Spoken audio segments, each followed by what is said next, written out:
Is happiness the purpose of life? No, absolutely and utterly not. The purpose of life is to be competent and successful. If you try and base your life and your mentality purely around how happy you are, you'll end up hedonistic and destroyed. I think that as a man, your happiness comes from feeling respected over feeling loved. And the reason perhaps you're happy now is because you have more respect for yourself because of the decisions you're making. And you have self-respect. Yeah. And I think that a lot of men, even if they have self-respect, if nobody else respects them, they're struggling. I have no interest in being happy. I wake up and say, how can I be proud of myself? What can I achieve that makes me proud of myself? How can I do things that make other people respect me and are proud of me? How do I have a day which I complete when I come home? The woman who's in my house says, wow, there's no man like you. How do I live a life so my children look at me and go, Dad's a superhero? How do I make my mother call me and say, I couldn't possibly be more proud of you? I have duties to complete. I have to live the exact same life regardless of how I feel. So for me, happiness is not a good indicator on how life should be lived. But happiness to me is a super interesting concept because when people come to me and say, I'm not happy, I say, why should you be happy? They're like, what do you mean? It's like, who told you you should be happy all the time without working for it? Happiness is at the top of a mountain somewhere. You ain't been anywhere. You haven't even climbed it. Nobody cares about men being happy. We talk about women being happy. We want children to be happy. If you look at a full-grown man on Christmas morning, he's smiling because his wife is smiling. He's smiling because his children are smiling. Nobody even buys him anything. What do they buy the dad? Socks? Nobody cares about men being happy. So why do you as a man care about you being happy? That's how you're going to fall into these traps. I'm a very content person. I live a fantastic life. I'm not miserable or depressed. I'm not sad ever. But I don't wake up and go, I want to be happy today. No, sir. I wake up and say, okay, things must be done. And those things will be completed regardless of how I feel. Regardless of how I feel. You can lock me in a dungeon for an unknown amount of time in Romania, and I will still complete as many push-ups as I can possibly do in the dark by myself. What else am I going to do? Sit there and be sad? Happy or sad? The push-ups must be done. It's called duty. It's called honor. It's called pride. So I'm asking you why you don't have them. You could be a genuine force for good in the world. And you know what's funny? The funniest thing, the most ironic thing about all of this is that if you don't prioritize happiness and you prioritize feeling proud of yourself, you end up happy by extension. I'm happy because I'm proud of myself because I have a fantastic life and mansions and supercars and money, most famous man in the world, thousands of love letters a week from beautiful women. Of course I'm happy, but I didn't ever choose to try and be happy. If I would have chosen to try and be happy, I would have never ended up happy. I don't want a woman to ever go through anything bad in her life. I think a man should go through it for her and protect her because I think that's how she's her best self as a woman. But I think to be your best self as a man is the absolute opposite. And when someone emails me and says, this has happened to me, I'm like, good. No, what do you mean good? It's terrible. How else are you going to become important? How else are you going to find endless fire to get up and struggle in the face of the competition that's out here in the world? How else are you're going to do all that with a nice cushy life?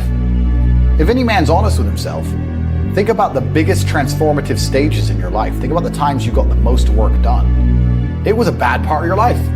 You were heartbroken, or you lost a house, or broke, or whatever. That's when you did shit. When everything was fine, the mortgage is paid, dinner's on time, it's kind of doop-de-doop-de-doo, little by little, do a little bit of work, do a little bit of relax. But the big events come from trauma. This is it. So it's a cheat code. It's a cheat code to climb the mountain. So when I get a message from whoever and he goes, my wife left me, I'm devastated. I say, I understand. I completely understand how hard it can be to lose a woman that you've given your entire life to. And you've done so many nice things. And then because of one thing you did, her innate and absolutely insane level of ungratefulness has turned her bitter, and she now talks to you like she hates you over one thing you've done after thousands of efforts showing how dedicated you are to her. And even now that you're prepared to die for her, she doesn't give a shit about you. I understand that pain. But my answer is, good, it's still good. Now take all of that pain, and instead of emailing me, do this. And then you're gonna become the kind of person that women don't leave. Then you win. I think everybody on the planet has something to prove. If you walk through life and feel like you have nothing to prove, then you're a loser. If you wake up each day and go, I don't owe anybody anything, I don't have to prove anything to anybody, then you are a loser because you are absolutely not being correct. You must prove yourself to other people. You must prove yourself to your bloodline, as we just discussed. You must prove yourself to God. God hates the lazy. He can't stand them. If he gives you all these genetic dispositions and these natural God-given gifts, if you have 2 arms and 2 legs and you can think, and you're not trying your absolute best, that's the reason you're not lucky. He doesn't like you. He likes the people which show him the beauty of his own creation. He likes to give somebody building blocks and them to build something amazing. It's the best thing about being a man. You get to build who you are, right? You can decide if you want to be a funny comedian or a musician or a kickboxing world champion or fight the Matrix. You can decide whatever you want to be. God loves to see that. Those people, for some reason, seem to be enormously lucky, right? The person who goes, I don't have to prove anything to God. I don't owe all of my ancestors any effort. You know, for 5,000 years, people were dodging saber-toothed tigers and catching the plague and running from Genghis Khan. I don't owe them anything. Don't owe them a thing, because I want to play video games. These people are losers. I wake up every day with something to prove. I have hundreds of millions of dollars. I'm in fantastic shape, 4 times world champion, fighting the Matrix out here by myself. More. I will have to be braver. I must try harder. All I do is prove myself. So when I hear people go, I don't have nothing to prove, then you're a loser. Peasants have never felt like they needed to prove anything, but kings felt like they needed to go and conquer land. Isn't that it's coincidental that the king, who already had it all, felt like he needed to go to some far-flung land and conquer it and take it and prove he's the king. But the peasants, oh, I don't have to prove nothing to nobody. You're a loser then. You're a dummy. I absolutely and utterly, completely have everything to prove to everybody all of the time. That's who I am. I will prove anything to anybody. If I sit and say X, I will prove it. Happiness is the number one thing that must be earned. And I'll tell you that my happiness is based on very real world achievements. I couldn't be happy if I was broke. I couldn't be happy if I was obese. I couldn't be happy if I was lonely. I couldn't be happy if I wasn't respected. I couldn't be happy if I couldn't whoop a dude's ass. I couldn't be happy in those scenarios, so I made sure none of them scenarios came true. I have earned my happiness via hard work. It's the top of a mountain which I have climbed. I deserve it. I deserve to go to sleep with a smile on my face. Yes, that's what I deserve. And every single guy who hasn't got it probably doesn't deserve it. The universe is very giving and very fair.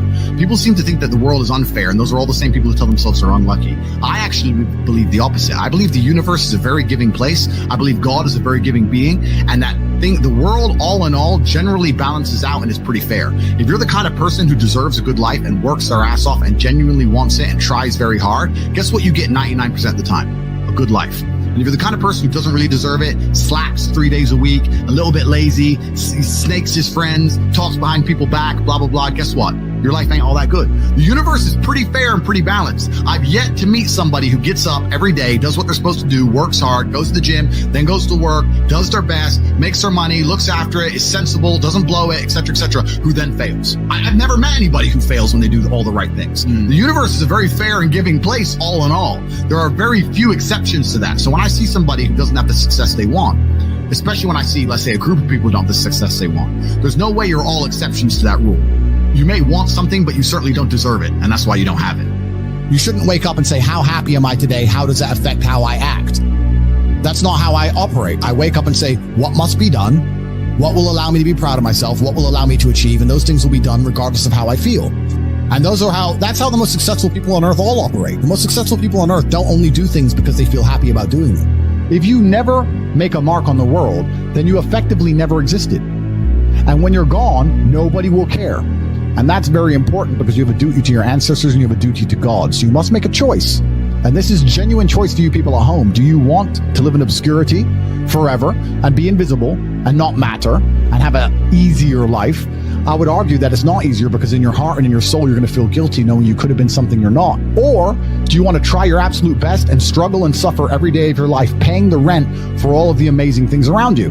We pay endless rent. We pay rent for our bodies. We pay rent for our relationships. We pay rent to keep our kids. We pay rent to keep our business. We pay rent to keep our freedom. Every single day is work to pay the rent. It's absolutely never ending, and you have to make that choice. So if you have a pen and paper in front of you, you need to decide, do you want to be invisible with a lower rent bill, or do you want to be important and work hard and suffer to make sure that the rent is paid? It's a choice you must make, and it's binary, and you must be extremely dedicated towards the decision you finally make. I refuse to accept that there are people out there who cannot become happy, contented individuals. I refuse to accept we live in a world where God has created people who, no matter how hard they work and how good their life becomes, can't be happy. I don't accept that. I accept that the universe is a very giving place and that God loves all of us. And if you try your best and you work hard, you can become a better person. The beauty of life as a man is to be great. So you have to sit here and ask yourself, do you want to be a happy loser that's insignificant? Nobody knows you exist. Women don't respect you. Men don't respect you. Nobody cares if you live or die, but you get to smile all the time. Or do you want to be one of the most important people on the planet with a little bit of stress? Alternatively, you can go out there into the world, try and implement your mark on the world, work hard, try to get rich, more money, more problems. You can try and start a business, the stress of that. You can lose your girlfriend because all you're doing is working. This is a new level of stress, a new level of trauma, but at least you'll be a somebody at the end of it.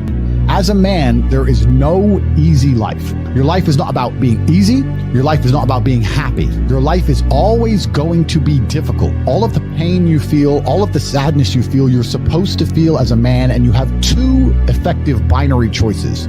You either go through the suffering and go through the trauma and go through the hardship it takes to be a man of value, or you suffer eternity as a nobody. There's two ways to suffer. You either suffer as becoming a somebody, or you suffer as a perpetual and forever nobody.